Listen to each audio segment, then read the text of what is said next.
All right, let's take a trip back in time. We're heading to a single, dusty field in Germany during the 30 Years' War. Now, this wasn't just any battle. What happened here didn't just decide the fate of a campaign. It literally rewrote the rules of war for centuries. This is the story of the Battle of Breitenfeld. For what felt like forever, European warfare was all about one thing: these massive, dense squares of men called tercios. Think of them like human bulldozers, unbelievably powerful but also incredibly slow and clumsy. But on the other side of this field, a totally new idea was brewing, something completely different. Smaller, way more agile units that mix different kinds of soldiers to create a fast, flexible, and absolutely lethal fighting machine. So, the big question is, how? How did a single battle on one random September day make an entire way of fighting just obsolete, like overnight? How did the future of warfare show up so suddenly and so violently? Well, that's exactly what we're going to break down. Okay, so to really get Breitenfeld, you have to feel the desperation in the air. The year is 1631. The 30 Years' War has been just grinding on for 13 brutal years. And frankly, the Catholic imperial forces, led by the legendary General Tilly, were just winning. For the Protestant side, things were looking really bleak. And then a new player steps onto the stage. A force lands in Germany, led by King Gustavus Adolphus of Sweden. They called him the Lion of the North. And he didn't just bring fresh troops. He brought a totally revolutionary way of thinking about how to fight a battle. See, at its heart, this battle was more than just soldiers fighting. It was a fundamental clash of military philosophies. This wasn't just army versus army. It was an idea versus an idea.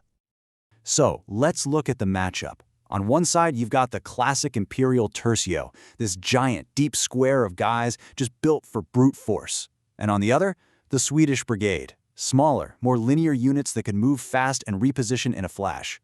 But the real game changer? It was firepower. The Swedes drilled their musketeers relentlessly to fire in coordinated volleys, creating this continuous wall of lead.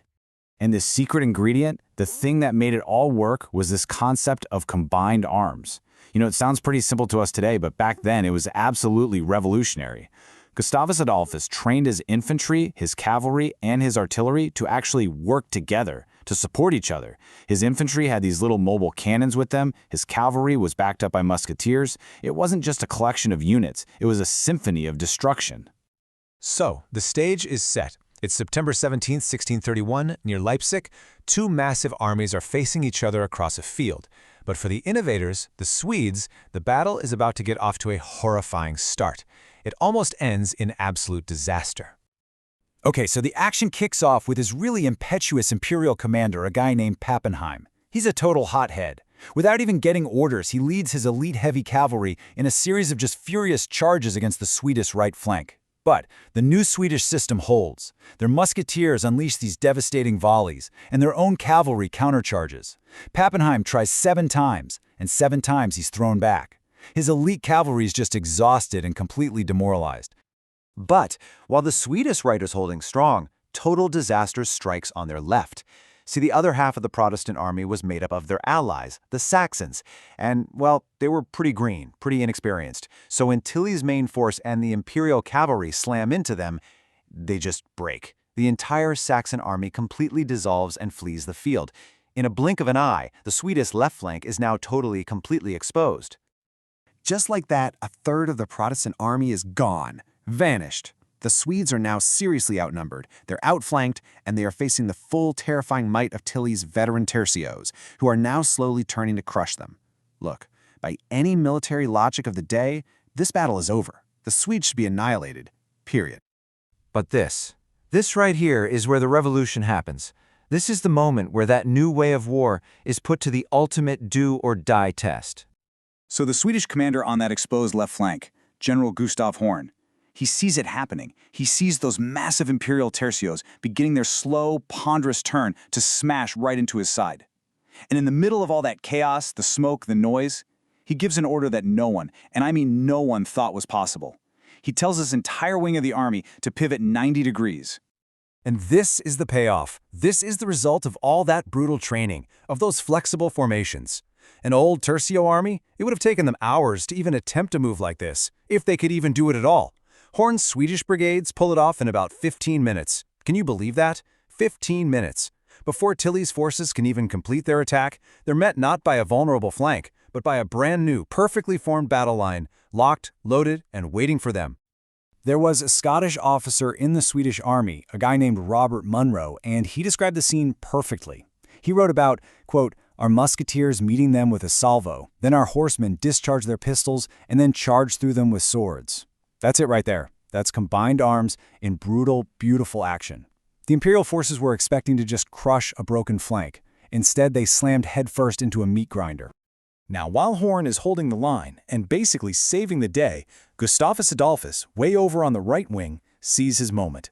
He's already dealt with Pappenheim's cavalry, and now he looks over and sees the Imperial center is distracted, and their main artillery position on a nearby hill is suddenly looking very, very vulnerable. He doesn't hesitate. He personally leads his cavalry in this massive, sweeping charge. They just bypass the main infantry fight, storm up the hill, and capture the entire Imperial artillery park, all 27 guns. And then, in this moment of just perfect, supreme irony, they turn Tilly's own cannons around and start firing them right into the packed ranks of the Imperial tercios.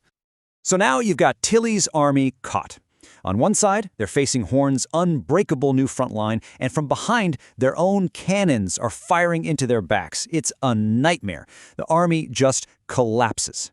The result is one of the most lopsided, devastating victories of the entire war.